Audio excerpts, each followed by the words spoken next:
Thank you, GR. There's those photos he had up there were from all over, right? Saipan. Anyone from the Gulf? Yeah. Yeah, he gets to go everywhere.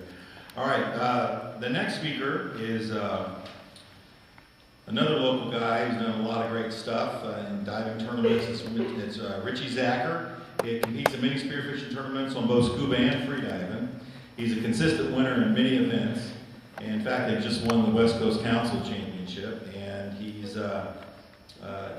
in 2008, he was one of the members of the U.S. National Freedive Spearfishing Championship team. And that was over in Fort Lauderdale, I believe, right? And so Richie has some photos and stuff, and I don't know if he's going to talk about some of the photos, I believe, right? Whatever we want him to talk about, he'll do it. So, Richie Zacher.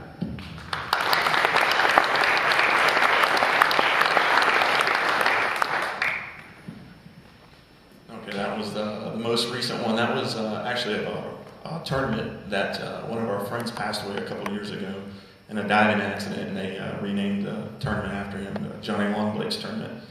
And it was a real good tournament, and unfortunately, our friend isn't there no more for him to be around to do it with us, but, that's part of it, and that's hopefully some of the stuff we can, try and help y'all with here.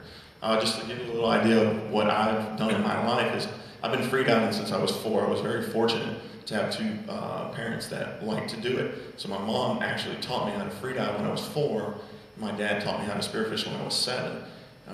We didn't have the technology of watches and, real good fins and stuff, so I kind of had to teach myself a lot of the stuff, like Gio was saying, the hard knocks, and until, the long fins come out and all that stuff. When I was 13, I got my first pair of long crescents. It's like, man, this is the best thing I've ever seen in my life, and it really changed a lot of things.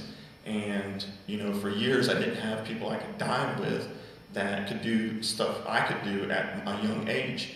And I didn't really like going past 65, 70 feet, and I was always diving by myself. And I had my parents on the surface, but that still wasn't the smartest thing to do, because they couldn't get down there to get me if something happened, unless they were scuba diving. And then I met GR in the late 90s, and it was kind of like, okay, now I got someone that can do the same thing I can do, and we just kind of went from there and, have traveled all over Florida and, all over the world spearing fish too. One thing that I always try to do is have like a comfort zone. I've been doing it a long time. I don't like to go past a certain depth that I know that could hurt me. I don't like, if the current's running real hard and, visibility's real bad, I kind of like, I might hang back. There might be big fish down there. And a lot of times you'll get tunnel vision and you want to get that big fish. And sometimes you just have to say, just for another day. And that's real hard to do for a lot of people, but that's when you have to say, not today, just save it for another day. Let's see, proper gear, as GR was saying, the watches, if you're down for a minute, you want to stay up 2 minutes. And even if you were down, a minute and a half and you had a really, really hard dive, don't be afraid to get in the boat and take it easy for a minute. That's how you get hurt, is by, overexerting yourself and then not getting, the proper rest time. We were out one time and I about got drowned by an amberjack because my line got wrapped up in my bands and I dragged up my fish. I got in a bit for, 20 minutes before I got back in the water? And I was like, I might be done, but after relaxing and some water and stuff, and these guys are killing big fish. And I was like, that was really hard to do, but you have to know, your boundaries, your comfort zone, and just kind of work from there. Let's see, as in what Bill was talking about nationals, when you get in with the right guys and you get in the right rhythm, you learn how to, to drop, this guy doesn't drop. As he's coming up, you're just about finished resting up, and your other guy's about the same way. So, he goes down, he comes up, the next guy goes down, you come up, and then you just have like a rhythm you all guys start doing, and you're watching each other the same way.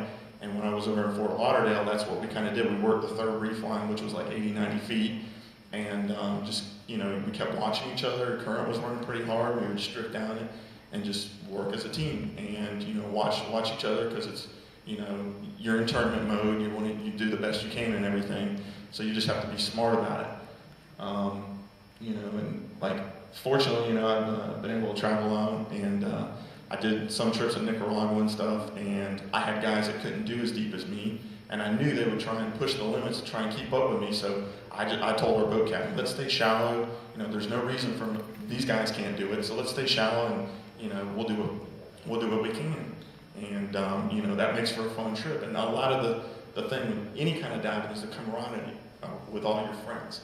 You know, we all rib each other and, you know, have a good time, but everybody wants to be safe in the same way. You know, so that's a whole big part of it.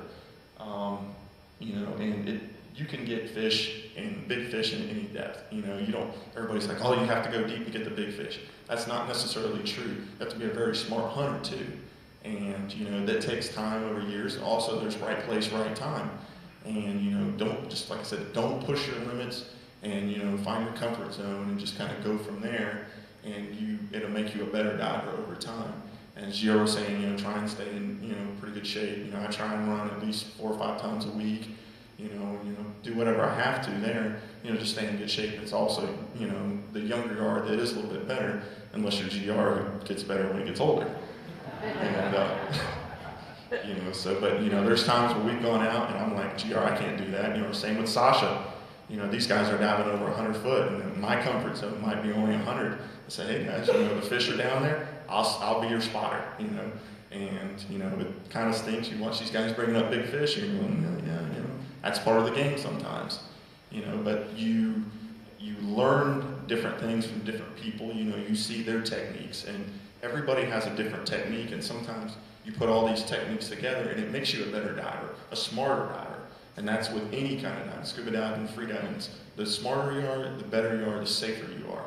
And, you know, unfortunately, we've all pushed our limits somewhere here and there, but you try and learn from the mistakes, and you see people do it too, and there's nothing worse than seeing someone have something bad. I mean, I was down in Lauderdale one time, and we were diving this wreck at 105 feet, and I said, guys, we need to go. You know, there were some guys there that couldn't do it, and the one guy there were still 3 guys in the water, and the one guy's like, no, I can do it. I said, man, let's go.